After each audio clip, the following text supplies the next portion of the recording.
This video is basically on World War II. So,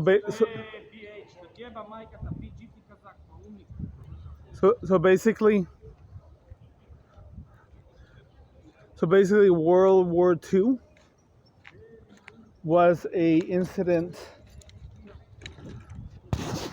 in modern history where, even though people expected us today, as of today, that all the time or the periods where people would, especially in the westernized world or in the more developed societies, there would never be a major conflict again where big countries, big superpowers would go to war again. And actually, right after World War I, it happened again, and it was extremely unexpected. So this video is basically a summary of how it unfolded. It's one of those situations. I mean, we currently, at this modern time, we really don't expect the whole world to go into war again. I mean, there's the war in Ukraine, but we don't really foresee like our brothers getting enlisted or we getting enlisted and going to fight a war in somewhere else in the world. So this video tries to do a synopsis of basically the major events during this time and what it really played out for the world. So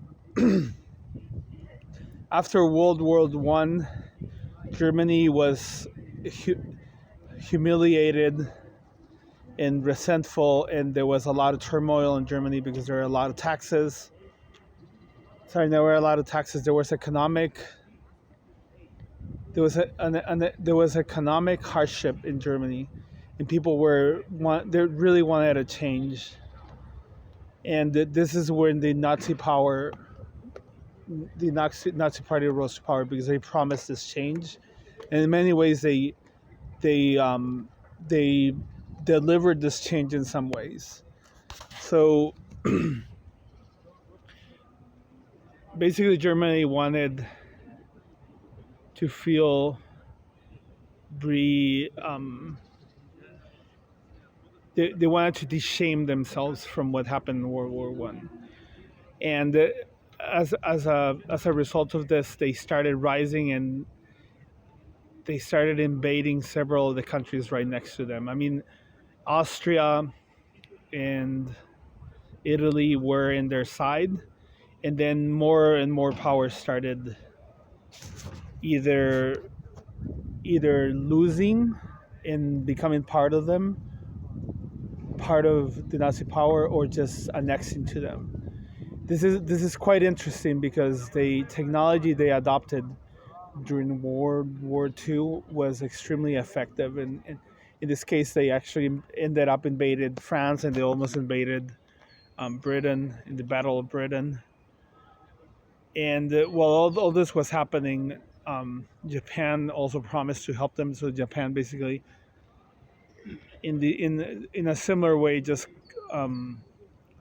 invaded and conquest and win over a lot of this Southeast Asia area.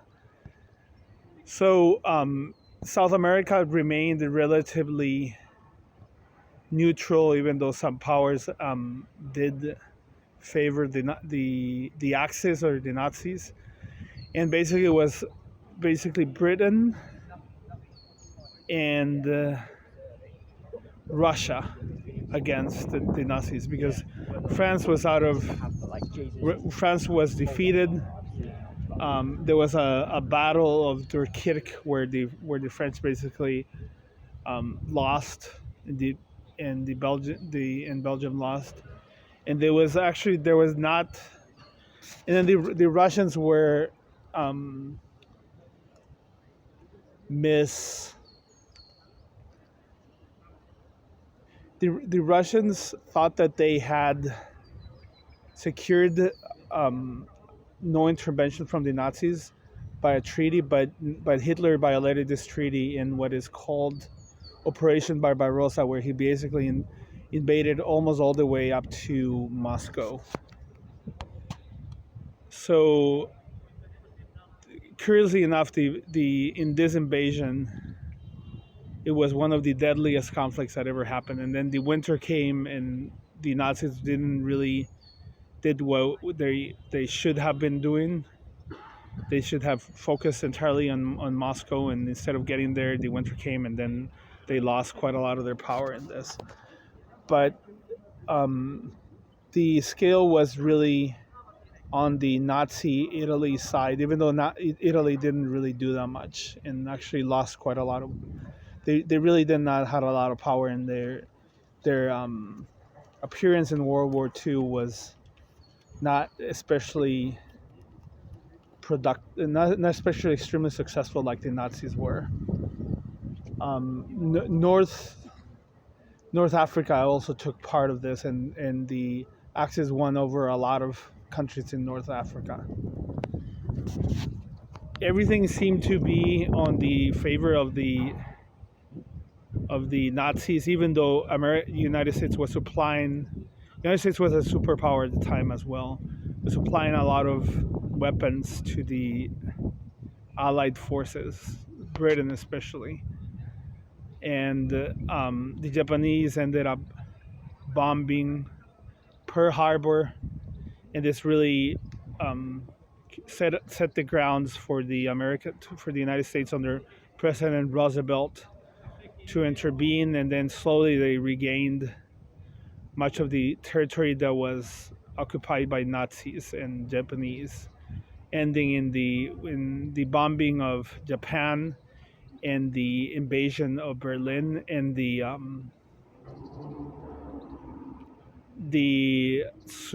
suicide note by Hitler, even though there's some debate about this.